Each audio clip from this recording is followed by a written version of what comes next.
dadaalka ay wadaan mas'uuliyiinta dowladda federaalka ee Soomaaliya iyo sidoo kale horumarinta hanaanka maamulka maaliyadeed ee dalka ayaa horseeday in uu yimaado kobaca dhanka dhaqaalaha. warbixin arintaasi ku saabsan waxaa diyaariyay oo qoray Cabdulaahi Ruush waxaan inoo aqrinaya waryahayga Cabdirashiid Nuur Ibraahim. dardargelinta kordhinta dakhliga dalka iyo la dagaalanka musuqmaasuqa ayaa dowladan halkudhig u ah si taasi looga dhabeeyo ayaa wasiirka maaliyadda iyo wasiir ku-xigeenka wasaaraddaasi waxa ay maalmahan kormeero isdaba joog ah ay ku sameeyeen ilaha dhaqaalaha dalka gaar ahaan dekadda iyo garoonka diyaaradaha ee magaalada Muqdisho. wasiirka wasaaradda maaliyadda ee xukuumadda Soomaaliya Cabdiraxmaan Ducaale Beyle oo uu heliyo wasiir ku-xigeenka wasaaraddaasi Professor Cabdullaahi Sheekh Cali Qalloocow iyo qaar ka mid ah howlwadeenada ayaa kormeero ku tagay dekadda magaalada Muqdisho iyagoona u kuurgalay sida ay u socoto hawsha ku aadan dejinta badeecadaha iyo aruurinta canshuuraha dalka.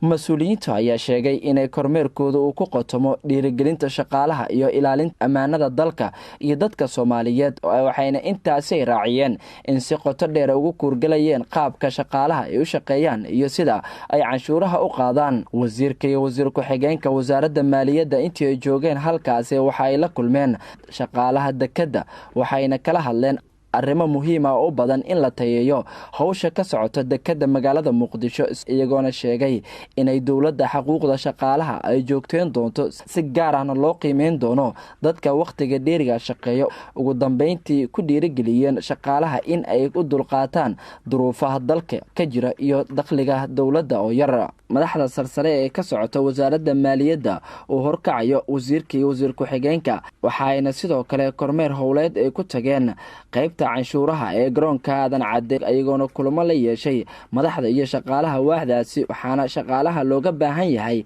in ay ka soo dhalaalaan waajibaadkooda qaran isla markaana xuquuqdooda loo dhameystiri doono. waaxda furdada ee garoonka Aadan Cadde ayaa dhawaan maamul cusub loo sameeyay iyadoona madaxda cusub ay sheegeen in maalintii ay soo xareeyaan qaybtaasi $70,000 oo dollarka Mareykanka halka maamulkii horena ay keeni jireen lacag ku dhow $30,000 ilaa $40,000 oo dollarka Mareykanka.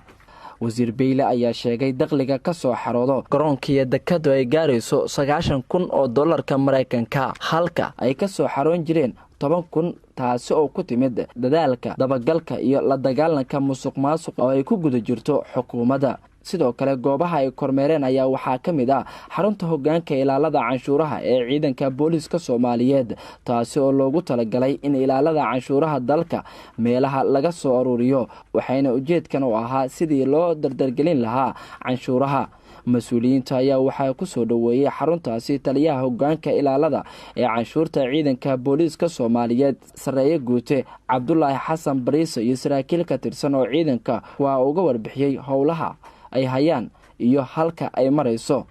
iyadoona wasiir ku-xigeenka wasaaradda maaliyadda Professor Cabdullaahi Sheekh Cali Qalloocow ayaa sheegay in loo baahan yahay in la xoojiyo qaabka loo aruurinayo canshuuraha waxayna dowladda Soomaaliya ka go'an sidii wadankan loo gaarsiin lahaa horumar wanaagsan taasina waxaa lagu gaari karaa in aan xil iska saarno canshuuraha si wanaagsan loo qaado waa midda kaliya ee dalkan horumar gaarsiin karto.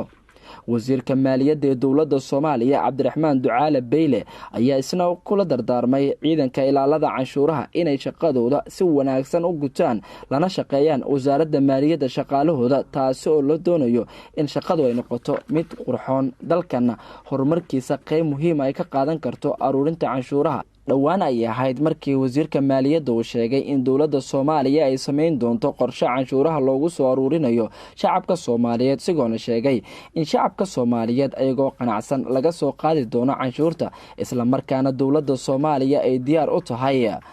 in ay cadeyso lacagahaasi dadweynaha laga soo aruurinayo halka ay ku baxday. mas-uuliyiinta wasaaradda maaliyadda ayaa maalmahan dadaallo xoogan ugu jiro sidii loo kabcin lahaa dhaqaalaha wadanka iyo sidii dadka Soomaaliyeed loogu baraarujin lahaa inay bixiyaan canshuuraadka waayo canshuurta oo si wanaagsan loo bixiyaa waxa ay dabooli kartaa baahida xukuumadda. Cabdirashiid Nuur Ibraahim, telefishinka qaranka Soomaaliyeed, magaalada Muqdisho.